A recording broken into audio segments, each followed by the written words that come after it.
بڑھاپے کی عمر کو پہنچ جائیں. دونوں شرطیں اللہ نے ذکر کیا ہے. ایک بچے تو بھی اور دونوں بچے تو بھی.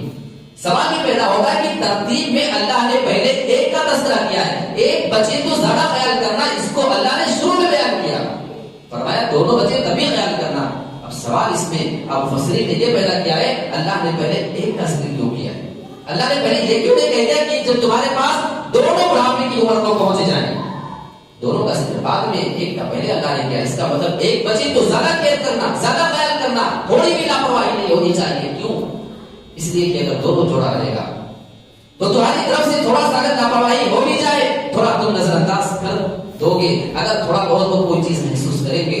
وہ دونوں جوڑے جو آپس میں 30 سال 35 40 سال ایک دوسرے کے ساتھ رہ چکے ہیں اپنی تکلیف کو بانٹ سکتے ہیں. آپ دیکھو کبھی کبھی بوڑھے بوڑھی نہ جانے کیا باتیں کرتے ہیں, ہم نہیں سمجھ سکتے. وہ آپس میں بات کرتے ہیں, ان کا دل ان کی وہ بات سمجھنے والے اس دنیا کے اندر اللہ کی قسم ان کی جوڑے کے علاوہ کوئی دوسرا نہیں. اگر وہ جوڑا ان سے روٹ کر رخصت ہو جاتا ہے, وہ تنہا ہو جاتے ہیں, اب ان کی باتیں ان کی تمام ناز و نخرے اٹھانے والا کوئی دوسرا موجود نہیں ہوتا ہے.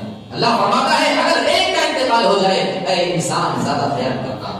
او کلاہما, اگر دونوں بچے تبھی تم خیال کرتے رہنا. اب اللہ کے الفاظ ذرا دیکھو, اندکل کی وقت تمہارے پاس بڑھاپے کو پہنچے. یہاں پاس کا لفظ جو ہے یہ دونوں کو شامل ہے. آپ گھر میں ہیں, آپ کے ماں باپ ہیں, تب بھی آپ کے پاس, آپ شہر میں چلے گئے, آپ کے والدین گاؤں میں ہیں, تب بھی وہ آپ کے پاس مانے جائیں گے. وہاں سے آپ دیکھ ریکھ کرتے رہیں, وہاں سے خرچہ پانی اٹھاتے رہیں. کچھ نوجوان بڑے ہوشیار ہوتے ہیں, کسی ایک بھائی کے حوالے کر دیا ماں باپ کو, اپنا ہے شہر میں, جس کے پاس ہے وہ سمجھے نہیں. اللہ فرماتا ہے اندا, رب سے اندا تمہارے پاس مانے جائیں گے, تم دنیا کے کسی بھی کونے میں چلے جاؤ. بات سمجھا ہے. اللہ فرماتا ہے اندا کی بات, کیا بہترین بات بتائیں.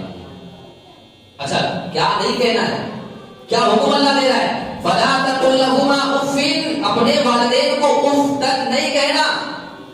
گالی دینا, ڈانٹنا, جھڑکنا, گریبان پہ ہاتھ ڈال دینا آپ کی نوجوانی کے جوش میں آنے کے بعد, یہ ساری باتیں اپنی جگہ. اللہ بیان فرمانا اپنی زبان سے لفظ اف تک نہیں کہنا. اف کا لفظ جو ہوتا ہے ہر سماج اور معاشرے میں الگ الگ اعتبار سے بولا جاتا ہے. جیسے آپ گاڑی نکالے اور کافی تیز آپ دوڑانا چاہ رہے ہیں, آپ کی ماں پریشان ہے, بیٹا آپ اف کیا بار بار وہی بات ہے, تم بھی یہ لفظ اف ہے. یہ کیا ہے, لفظ اف ہے. اللہ فرماتا ہے وہ الفاظ جو تمہارے والدین کے لیے گلا گزر جائے, خبردار ہے انسان وہ الفاظ کو اپنی زبان سے ان کے لیے باندھے نہیں, اپنے والدین کے لیے ادا نہیں کر سکتا ہے. فلا تقل لهما اف ولا تنهرهما, خبردار کبھی ان کو ڈانٹنا نہیں. وقل لهما قولا کریما, جب بھی بات کرنا نرم انداز میں بات کرنا.